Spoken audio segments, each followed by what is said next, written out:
I know this might be a relatively controversial take, but I think one of the best, if not the best, animated movie of all time is The Prince of Egypt. The DreamWorks musical following the life of Moses and the exodus of the Israelites from Egypt. Everything from the visuals to the music is a masterwork in storytelling.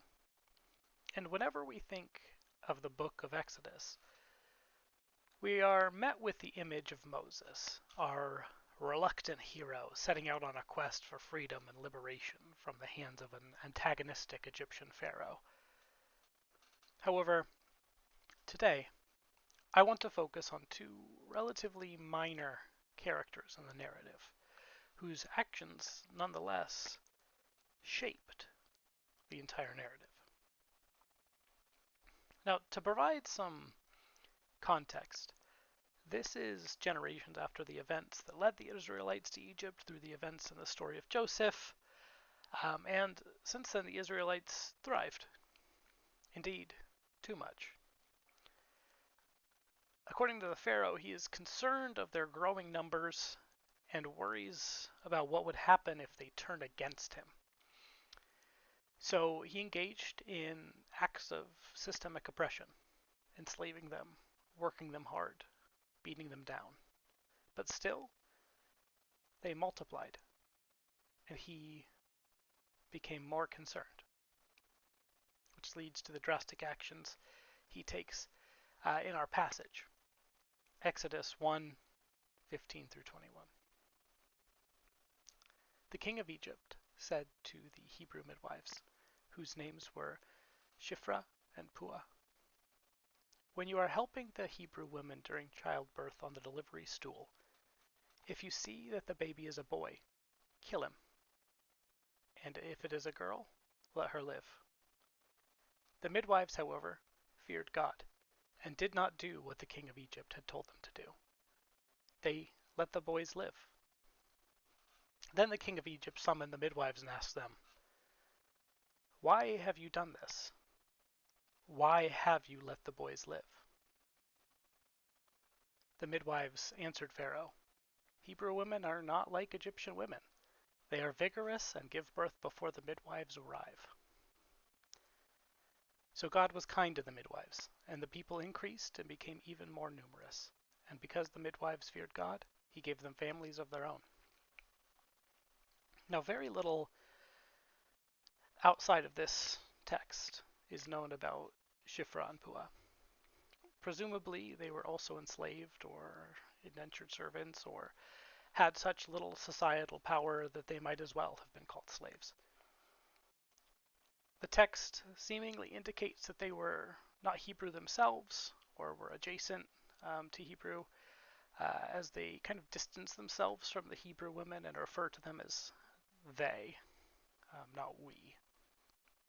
However, ultimately, what is most important about their situation is that according to the Egyptians, um, according to the Pharaoh, they were in a unique position of influence. They found themselves being asked by the Pharaoh, a living deity, according to the Egyptian religion, to use their position of helping bring life into this world to instead snuff out those very same lives in order to further oppress and control an entire people. They were faced with a decision: to comply with this demand and appease the man who had so much power he may as well have been holding their very lives in his hand, or to potentially lose everything and disobey and do what is right in the eyes of God. They chose to defy Pharaoh and not comply with his campaign of systemic oppression. And when faced with their decision, they lied to the Pharaoh and told him that Hebrew women are not like Egyptian women. They're much hardier and vigorous, and they don't even need the midwives there at all. A renowned Jewish author, Francine Klagsbrunn, says that this may be the first known incident of civil disobedience in history,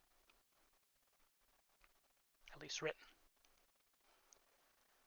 Now, I'm not here to argue about the ethics of their lie or the morality of not obeying worldly authority.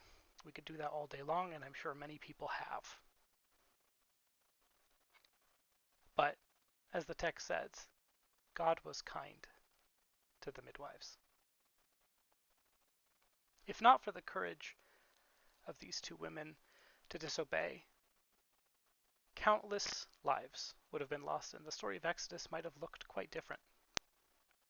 This type of civil disobedience, this refusal to comply with oppressive power structures or evil regimes, is a powerful tool in our arsenal against the tide of injustice.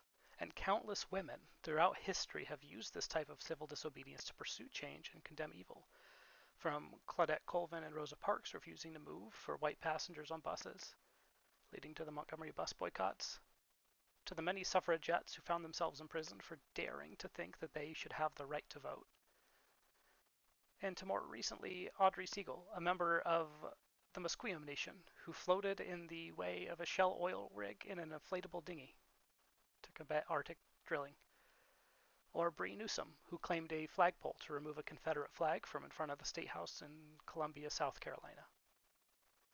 The list could go on and on and on. These examples are but a small part of a grand tradition of marginalized women refusing to be party to systems that are oppressive and unjust. And they stand in stark contrast with those of us who benefit and comply with these systems. We are all surrounded by these systems, and we are all asked in many different ways to comply with them. Now, I'm not here to ask you to go get into a small inflatable boat and block an oil rig, but I am asking you, perhaps we should listen to them. Perhaps we should listen to the ones who do those things. Because we are all participants in the system, and some of us are so deeply privileged that it can be hard to see where the system stops being a good one and starts being an oppressive one. In order to see things from a different perspective, we first have to listen to the ones with that different perspective. As a white man, I cannot fully understand the struggles of a black woman, but I can listen to black women. I can support indigenous peoples. I can withhold my support from corporations that harm marginalized communities. In order to do that, I first need to listen, and I need to see. Not every act of civil disobedience is a dramatic one. Sometimes it can be as small as choosing to eat at a minority-owned restaurant rather than at a more major corporation. Sometimes it can be not choosing to move into a neighborhood that you know has been gentrified and that minority families have been economically pushed out of. Well, we are unlikely to be arrested for those things. They are still a small refusal to comply with what the system wants us to do. Our God is a God of justice and not a God of compliance. This verse shows us that he supports those who serve his kingdom in defiance of worldly systems. This verse encourages us to look to the marginalized and to take inspiration from those who risk it all to defy power in the pursuit of justice. This is not a blank check to do whatever we want as long as it aligns with our own understanding of morality or our political agendas, but it is a call to be discerning and thoughtful about our participation in the systems and processes that make up our world. In the early 60s, a psychologist named Stanley Milgram performed a very famous experiment to test our tendency to obey authority over conscience. He asked each participant to read a pattern of words to another person that was strapped to a chair in a separate room. When that person failed to correctly repeat the pattern of words, the participant was instructed to administer increasingly severe shocks as punishment. The participants thought that the purpose of this experiment was to study the effects of punishment on learning, when really it was a test to see if they would continue giving the shocks at the behest of the experimenter, even as the person in the room screamed in pain and begged to be let out. The good news is that the person in the room was only an actor, pretending to be in pain.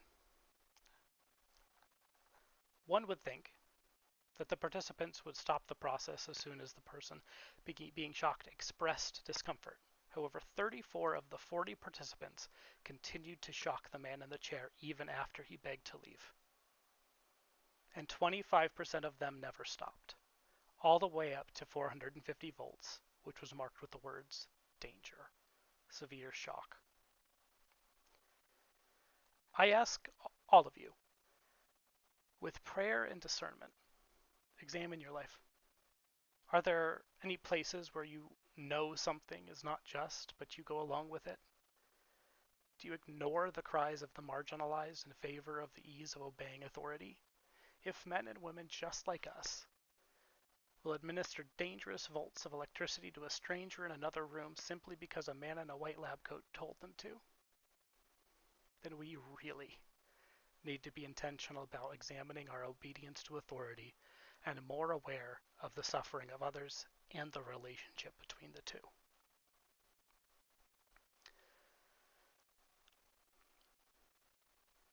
The scripture gives us hope, because while the world hasn't changed so much that men in power no longer seek to oppress, it also hasn't changed so much that there are no longer those who will not comply with their efforts.